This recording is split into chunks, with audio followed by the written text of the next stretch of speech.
Meu nome é Renato Rabi, para quem não me conhece, e esse aqui é o ukulele, respondendo a sua pergunta. Também conhecido como ukulele ou ukulele. São todos nomes corretos. E ele é primo do nosso cavaquinho. Ele é um primo longínquo do nosso cavaquinho, é um instrumento havaiano, né? E eu vim aqui tocar para vocês músicas judaicas no ukulele. Bom, eu preparei essa apresentação antes dessas guerras todas que estão aí. E eu queria trazer só uma palavra antes de começar, que é o seguinte: quem deu a solução para todos esses conflitos foi o nosso grande poeta Ferreira Goulart.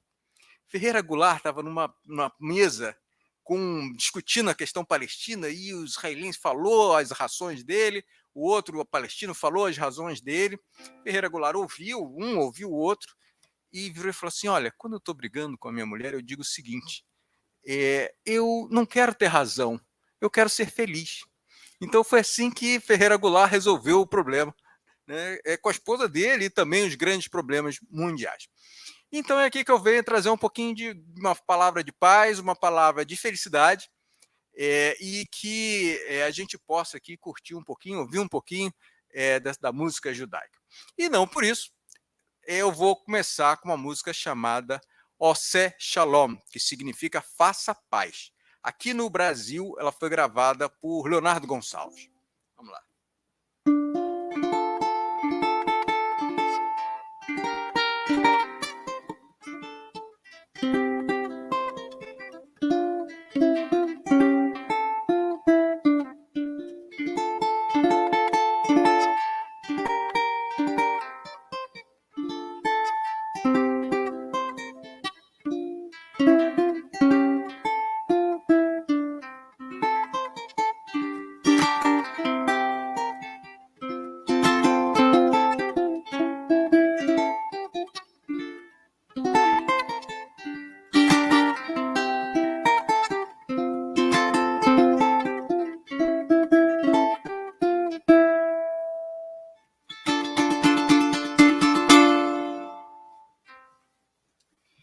Pois bem, eu vou contar rapidamente a origem desse instrumento aqui. Ela é muito engraçada.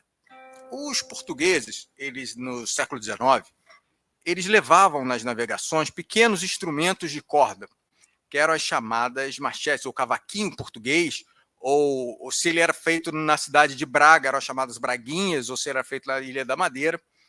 E era o que cabia no navio, era um instrumentozinho português bem, bem pequeno. E um desses navios, certa vez, chegou lá no Havaí.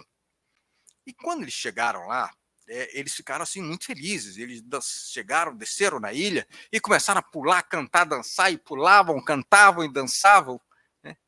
Os havaianos, eles vendo aquelas pessoas ali pulando, cantando, dançando, né? Eles olharam e falaram assim: ukulele, que na língua havaiana significa pulga saltitante.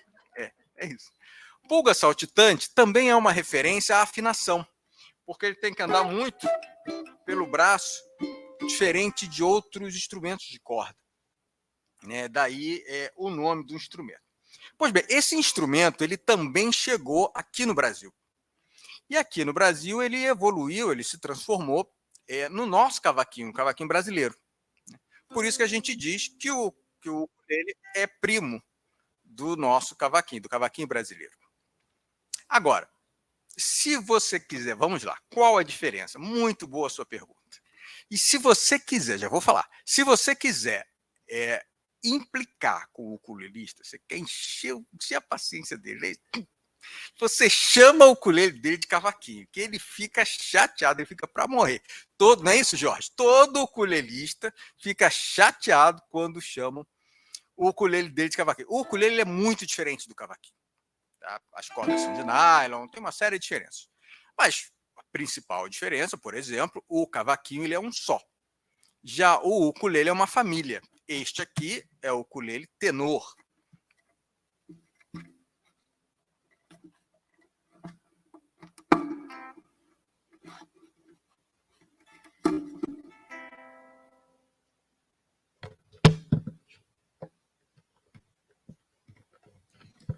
Já este daqui é o ukulele barítono. Então é bem diferente. Pois bem, ninguém aqui vai ouvir falar que o rei Davi tocava os seus salmos ao som do ukulele. Primeiro, porque o rei Davi tocava harpa. E o ukulele sequer existiu, o ukulele do século XIX. Né? Então, ninguém vai falar nisso. E eu pensei, então, portanto, eu passei a me dedicar a arranjos de músicas judaicas para o ukulele, que é um casamento muito inusitado, porque traz a cultura, a tradição, a história judaica nas 4 cordinhas mágicas, que é o ukulele.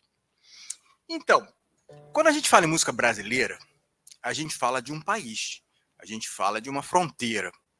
Mas quando a gente fala em música judaica, não. Por quê? Porque os judeus foram errantes pelo planeta milênios. Né? Então, eles andaram pelo planeta e em cada lugar que eles se fixam, eles absorvem a cultura local, né? A língua local e também contribuem para a cultura do país onde estão. Havia na Idade Média uma comunidade muito importante. Eram os judeus de Sefarad. Sefarad quer dizer Espanha, portanto, os judeus espanhóis. Os judeus de Sefarad, no plural, os Sefaradim, eles falavam uma língua chamada o ladino, que era a junção do espanhol com o hebraico. E nessa comunidade, que viveu séculos ao lado da comunidade maior, lá na Península Ibérica, essa comunidade viveram grandes místicos que colocavam dentro das músicas segredos da Cabalá, segredos do misticismo judaico. Então eu vou tocar 2 músicas. A primeira é Malagueña, que é uma música tradicional do repertório flamenco, e logo em seguida, Quando el Rei Nimrod, que trata do momento místico em que o personagem bíblico Nimrod observa nas estrelas o nascimento do patriarca Abraão.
Em 1492, os reis de Espanha, Fernando e Isabel, instituíram o Decreto de Alhambra, que determinava que todos os judeus teriam que se converter ao catolicismo no espaço de 3 meses. Muitos fugiram, muitos foram para o Marrocos, muitos foram para Portugal, que depois, logo em seguida, também expulsou, muitos foram para a Holanda, né? Mas muitos acabaram se convertendo ao catolicismo, mas começaram a professar o judaísmo de forma secreta. Eram os chamados cristãos novos. E, ao longo dos anos, muitos desses cristãos novos começaram a vir para o Brasil em busca de liberdade religiosa. Então, há indícios que Pero Vaz de Caminha, que veio junto com Cabral, era cristão novo. E muitos hábitos do Nordeste brasileiro são atribuídos a essa imigração ainda no período colonial. Então, por exemplo, quem aqui já ouviu falar aquele ditado popular que diz assim: olha, não aponta uma estrela para o céu que dá verruga no dedo. Alguém aqui, a senhora já ouviu falar? E a senhora já teve verruga no dedo por causa disso? Não, não, né? Não, nunca teve, né? Então, porque se você aponta uma estrela para o céu à sexta-feira à noite, é a hora que entra o sábado, você se denuncia como judeu. E a Inquisição vem atrás de você. E não vem me dizer que não teve Inquisição no Brasil, porque teve. Né? Então, eles criaram essa história para as crianças não levantarem, né, e não se denunciarem o judaísmo de forma secreta que era feito. A estrela do Davi no chapéu do cangaceiro, né? As oiras judaicas, que são muito semelhantes às cirandas brasileiras, né, são todos ainda resquícios dessa imigração ainda no período colonial. Então eu vou tocar mais uma música chamada Los Bíblicos, que é uma música muito triste, que trata da perda do amor, e ainda nesse repertório sefaradí, esse repertório espanhol. Vamos lá.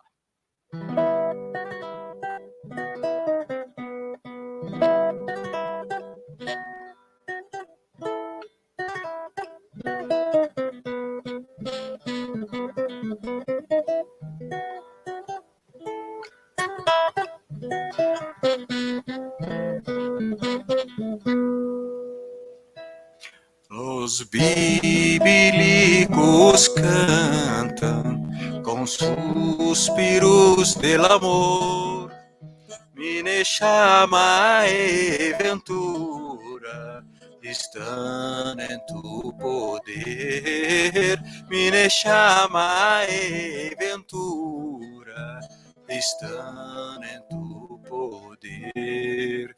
La rosa enflorece en mes de maio, me chama se escurece, sofrendo del amor. Me chama se escurece, sofrendo del amor.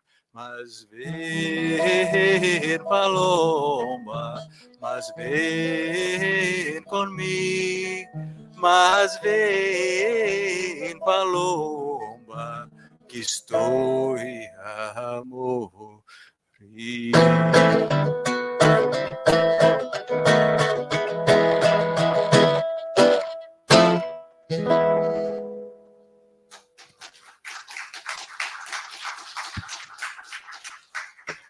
Vamos sair da Espanha e vamos para a Europa Oriental. Hoje, Alemanha Oriental, Polônia, Ucrânia e parte da Rússia.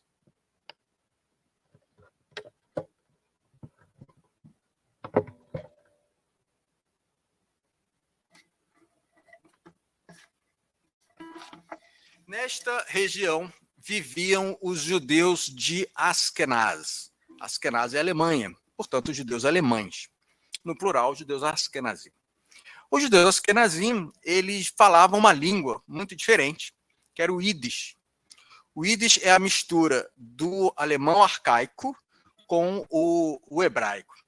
Há dúvidas se o Yiddish a discussão, né, se o Yiddish ele é uma língua ou se ele é um idioma, um dialeto do alemão. É muito parecido com o alemão. E aqueles que querem, né, enaltecer dizem que é uma língua, aqueles que querem botar para baixo dizem que é um dialeto. E No século XIX e início do século XX, houve uma grande imigração dessa comunidade aqui para o Brasil. E os judeus que chegavam aqui no porto do Rio de Janeiro, e foram muitos, eles imediatamente se fixavam no bairro aqui que existia, o chamado bairro da Praça 11, onde, nessa época, houve um bairro judaico, como tem em Nova York, como tem em Buenos Aires, como tem em outros lugares, Curitiba também tem, e houve aqui no Rio de Janeiro também um bairro judaico. E nessa época, no bairro da Praça 11, negros, judeus, outros imigrantes, árabes, conviveram de uma forma tranquila, né, muito bem. E, inclusive, nessa época, os judeus eles presenciaram o nascimento do samba. Né? Os judeus estavam lá junto com o nascimento do samba. Depois disso, com a construção da Avenida Presidente Vargas aqui, o bairro da Praça 11 ele foi totalmente demolido. Né? Hoje tem alguns resquícios do bairro da Praça 11, como a Pedra do Sal, tem, né, a estátua de Zumbi de Palmares está lá, mas do bairro judaico pouco sobrou. Pois bem, nos anos 40, não aqui no Brasil, mas lá na Europa, essa comunidade dos judeus foi totalmente exterminada pelo Holocausto, que foi o grande extermínio de judeus feitos na Segunda Guerra Mundial pelos alemães. E o Yiddish, infelizmente, ele deixou de ser uma língua falada. Hoje, pouquíssimas comunidades no planeta falam Yiddish. Mas nem tudo está perdido. O Yiddish está renascendo num lugar assim muito diferente, muito estranho, que é o canal de séries Netflix. Hoje existem várias séries no Netflix faladas em Yiddish, que é uma coisa muito curiosa esse interesse pelo Yiddish. Tem Stiesel, dos Diamantes, Unortodoxo, são várias séries do canal que falam Yiddish.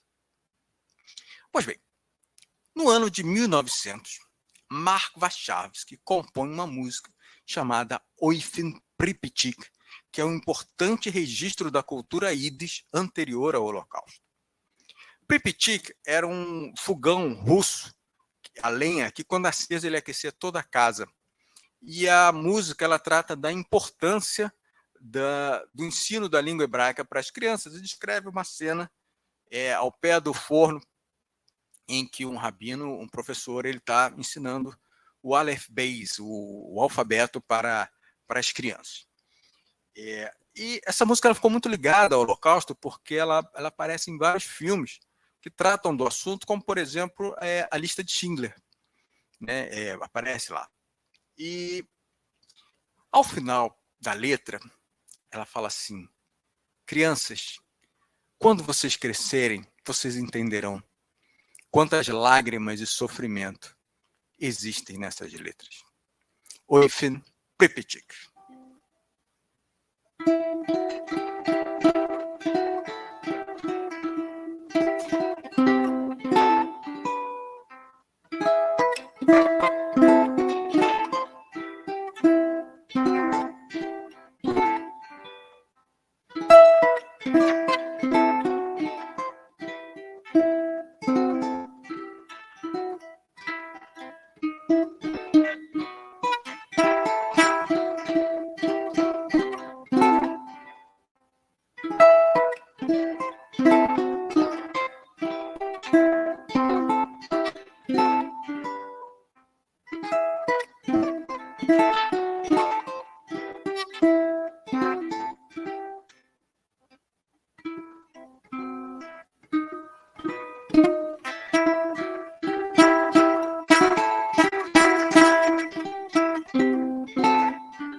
No ano de 1943, Shmerke Kakseginski compõe um poema chamado Frühling, que significa primavera em Yiddish, após o falecimento de sua esposa Bárbara.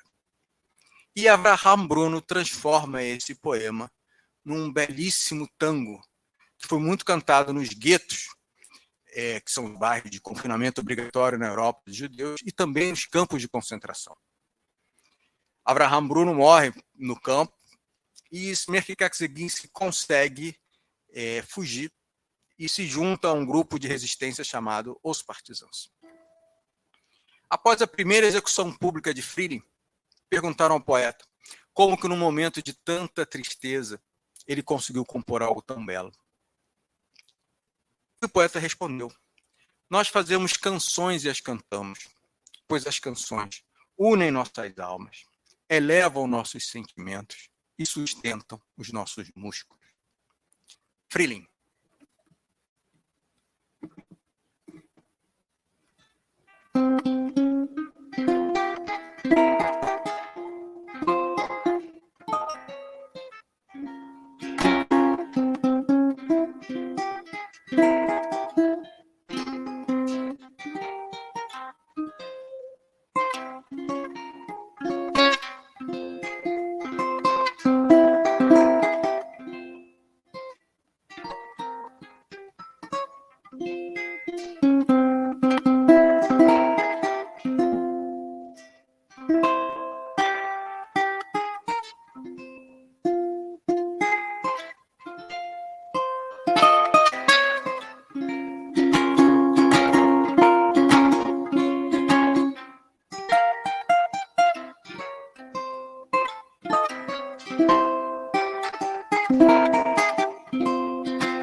Frilin.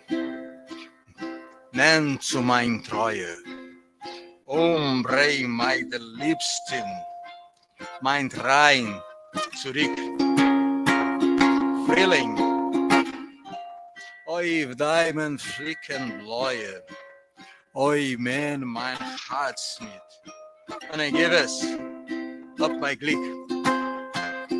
Primavera, leve minha tristeza e traga de volta minha amada, a minha adorada de volta. Primavera, sobre suas asas azuis, leva o meu coração consigo e devolve a minha felicidade.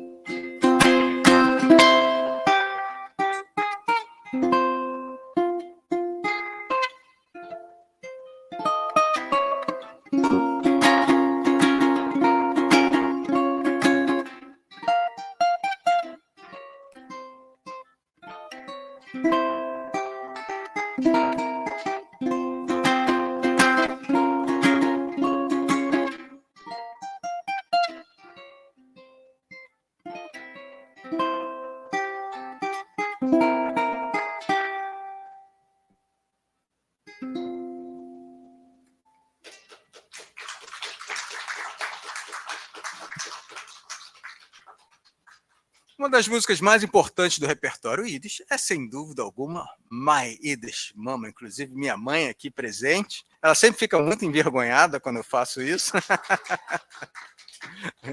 Mas My Yiddish Mama é uma música do filho falando da lembrança de sua mãe. Não, presente.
Um dos momentos mais importantes da cultura judaica é, sem dúvida alguma, a festa de casamento, né? Que é um momento assim de muita alegria, muita festa, muita dança, que pega o noivo, sobe, desce na cadeira, os noivos, né, dançam, muita dança.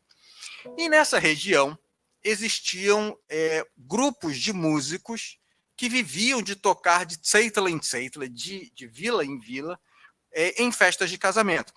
E eles se auto-intitulavam os klezmerim, que tocavam uma música chamada a música klezmer, né, que seria meio que a fanfarra judaica, né? Não eram músicos assim de grande virtuosidade, eram músicos mais meio que amadores, mas que tocavam e animavam todas as festas de casamento, e essa música klezmer ela ficou muito importante.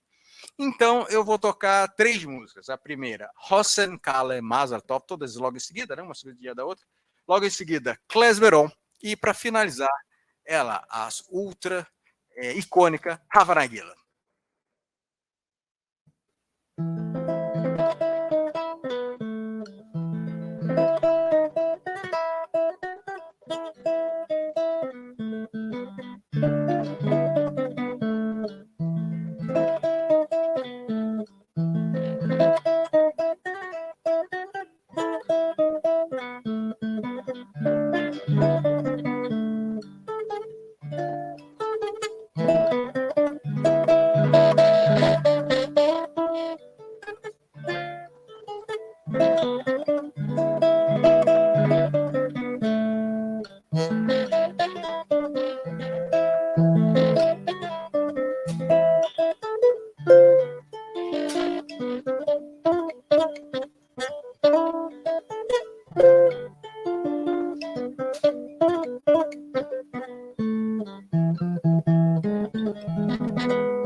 O hebraico é a língua sagrada, é a língua da sinagoga, a língua que você se dirige a Deus, né? A língua que as escrituras foram escritas. Mas o Yiddish não. O Yiddish ele era a língua do dia a dia, é a língua falada, né? Então, o Yiddish é onde você vai encontrar as piadas, é onde você vai encontrar os ditados populares. Então, por exemplo, Toire is the best Heute. A mercadoria é a melhor, o conhecimento é a melhor mercadoria. É no Yiddish que você vai encontrar os cumprimentos, Shalom Aleichem, que seja bem-vindo, Aleichem Shalom, que a paz esteja conosco. É no Yiddish que você vai encontrar os lamentos, quer dizer, a cultura Yiddish, que é uma cultura muito marcada do judeu do Tzeitla, do judeu da vila polonesa, aquele cara que perseguido por várias e várias gerações, né, e que desenvolveu uma autodefesa, um humor muito ácido, desenvolveu uma humildade e, ao mesmo tempo, uma sabedoria muito grande, né? Então, era no Yiddish que ele tinha aqueles lamentos, aquele oi, vavoi, ai, caramba, oi, vismir, né? Aquela coisa sofrida, né, do Yiddish, né? Enfim. E no Yiddish também que tinham os palavrões, né? Aqueles palavrões herdados do alemão, cheio de consoantes, né? Então aqueles palavrões do Yiddish eram sonoros, né? Você falava um palavrão em Yiddish, era uma coisa, né, muito dramática, né? Como, por exemplo, assim, mas o Manuel não deixa falar palavrão aqui, então a gente não pode falar. Tem criança aqui, não pode falar. Vamos lá, as valsas, elas têm um papel central dentro do repertório Yiddish. Eu vou tocar duas valsas. A primeira, Tumbalalaika, que trata do momento em que um jovem aborda sua amada ao som do instrumento russo balalaika. E logo em seguida, Vunet Benabisselemazal, que trata das desventuras da vida, da falta de sorte, mas de um jeito bem engraçado. Eu vou falar primeiro em português, depois a gente toca em Yiddish para a gente prestar bastante atenção ao texto. Vamos lá. Um rapaz estava quieto e pensativo. Como que ele iria abordar a sua amada, mas sem passar vergonha? Steht a Bocher stehen tracht a ganze Nacht. Wemmen zu nehmen und nicht verschämen, wemmen zu nehmen und nicht verschämen. Tumbala, tumbala, tumbala, laika, tumbala, tumbala, tumbala, laika, tumbala, laika, spiel, balalaika, balalaika, Freilach soll sein e sejamos felizes. Então ele chegou perto da menina e falou assim: garota, posso perguntar? O que pode crescer sem chuva? O que pode arder sem parar? E o que pode sentir saudades, chorar e não derramar lágrimas? Mädel, will bei dich fragen, was kann Vox on Regen? Was kann Bremen und nicht euch fähren? Was kann Bacon weinen und treten? Tumbala, tumbala, tumbala, laika, tumbala, tumbala, tumbala, laika, tumbala, laika, spiel, balalaika, Freilach soll sein. A menina, ouvindo aquelas perguntas, ela parou, pensou e respondeu: garoto bobo, para que perguntar? Uma pedra, ela pode crescer sem chuva. O amor pode arder sem parar. Mas o que pode sentir saudade, chorar e não derramar lágrimas? O coração. Narischer Bocher wus davon fragen, as denken wachs on Regen. Liebe kann bremen und nicht euch fähren, a Herz kann bacon, weinen und reden. Tumbala, tumbala, tumbala, laika, tumbala, tumbala, tumbala, laika, tumbala, laika, spiel, balalaika, Freilach soll sein. Spiel balalaika, toca balalaika. Qual homem que não quer a bissalemazal? Um pouquinho de sorte. Qual homem que não quer a bissaleglik? Um pouquinho de felicidade. Wo nennt man a bissalemazal? Wo nennt man a bissaleglik? As Reiter soll sie überdrehen und bringen das Masal zurück. Die Welt ist beschaffen für jeden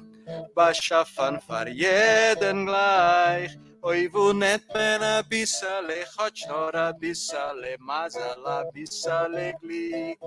Oi, wo nennt man a bissale Chotsch, nor a bissale Masal, a bissale Glück. Ana, tem aí um pouquinho a bissale Masal? Um pouquinho de felicidade, brother. Jorge, tem aí a bissale Glück? Um pouquinho de alegria. Tumbala, tumbala, tumbala, laika, tumbala, tumbala, tumbala, laika, tumbala. Balalaika, spiel, balalaika, Freilach soll sein.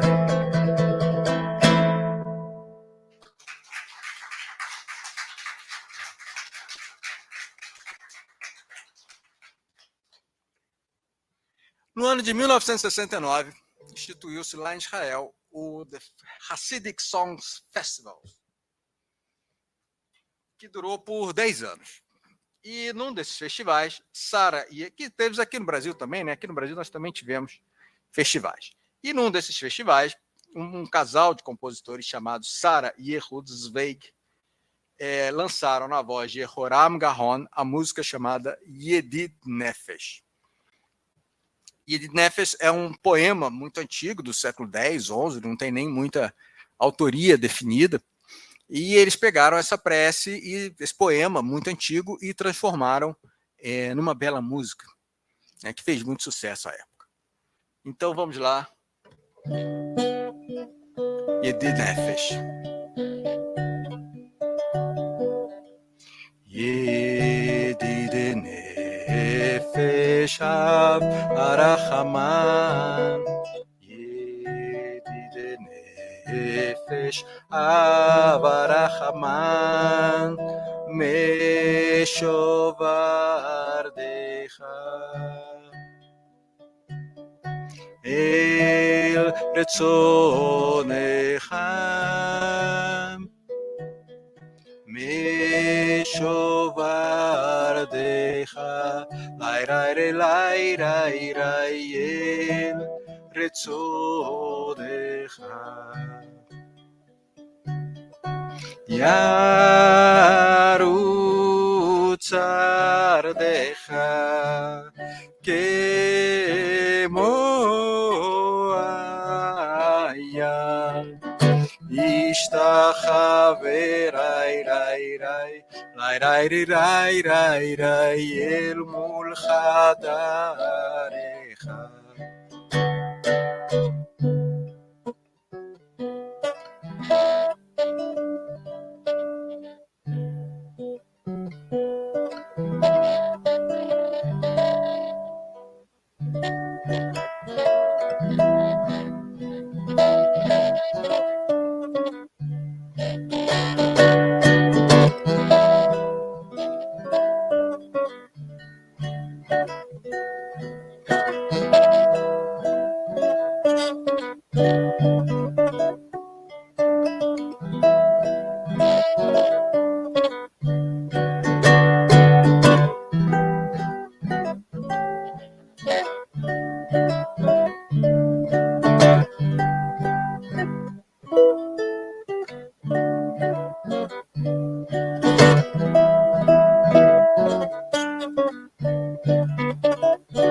Yarutz ardecha kemo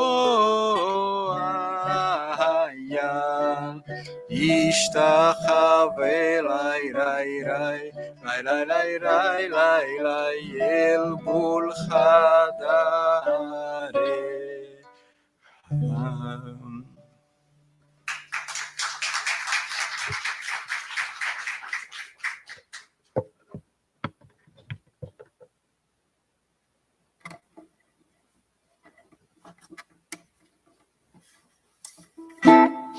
Vamos tocar agora duas músicas em hebraico, músicas litúrgicas que são executadas na liturgia dentro das sinagogas. A primeira é chamada Eli Atá e logo em seguida Avinu Malkeinu.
Um dos momentos mais bonitos do Primeiro Testamento da Bíblia é quando Jacó, em seu leito de morte, ele chama todos os seus filhos para uma última bênção. E José, seu filho, que era o vice-rei do Egito, o filho pródigo, o grande filho filho amado, ele traz seus dois filhos, que chamam de nome Efraim e Menaché, para encontrar o avô. E nessa hora, Jacó profere uma bênção, que é uma das bênçãos mais bonitas de toda a Bíblia. E ele diz em hebraico o seguinte: Hamalach ogo Elotim mikol ra, que o anjo que me salvou de todo mal, Yevarech et Hanearim, abençoe os jovens, se referindo a seus netos, Efraim e Menaché. Vaikra Beshem Shemi, e faça em meu nome. E Veshem Avotai, Abraham e Yitzhak, e também no nome dos meus pais, Abraão e Isaac. Essa bênção se consolidou como a bênção aos jovens. Então, toda vez que se quer abençoar os jovens, se lembra-se dessa frase de Jacó. E um compositor americano, morador do Canadá, chamado Aby Rothenberg, transformou esta bênção numa bela música, chamada Hamalach Hagoel. Isso aqui já nos anos 90. Então vamos lá, Hamalach Hagoel.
O Holocausto ele foi um momento de grandes trevas.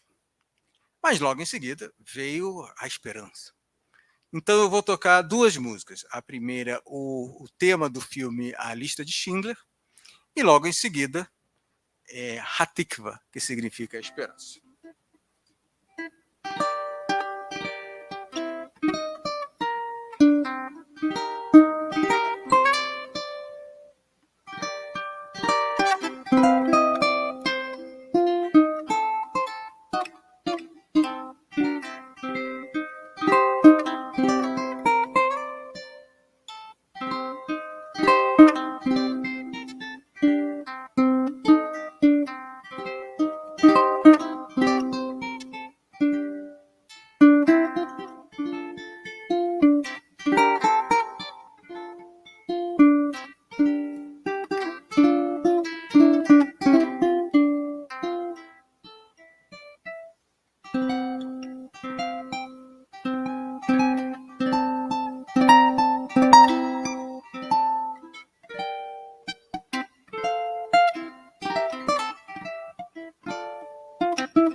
Já vamos nos dirigindo ao final.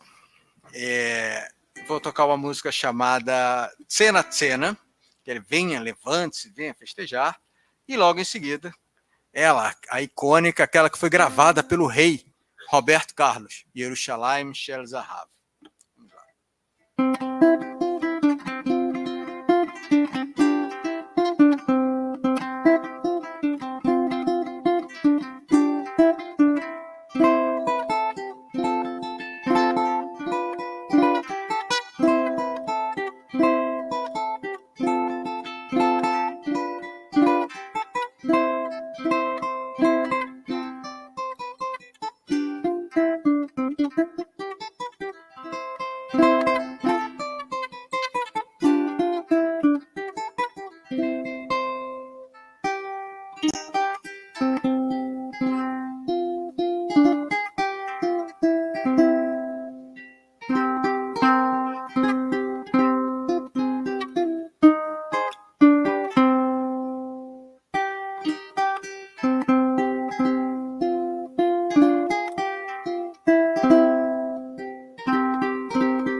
Bom, para terminar, agora terminar de vez, eu vou tocar uma música de um compositor canadense, uma música muito famosa.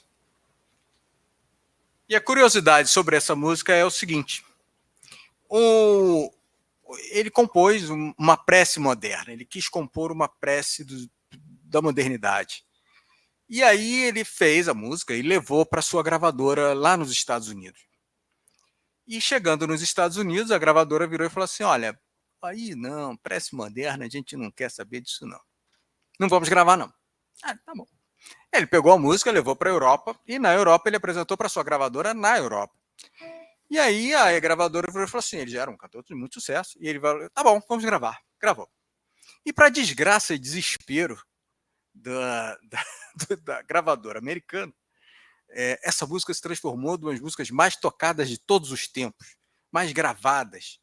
E esse nome desse compositor chama-se Leonard Cohen, que era neto de rabinos ortodoxos do Canadá, e essa música chama-se Hallelujah. Vamos agora para encerrar.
Muito obrigado pela presença de todos e agradeço a oportunidade.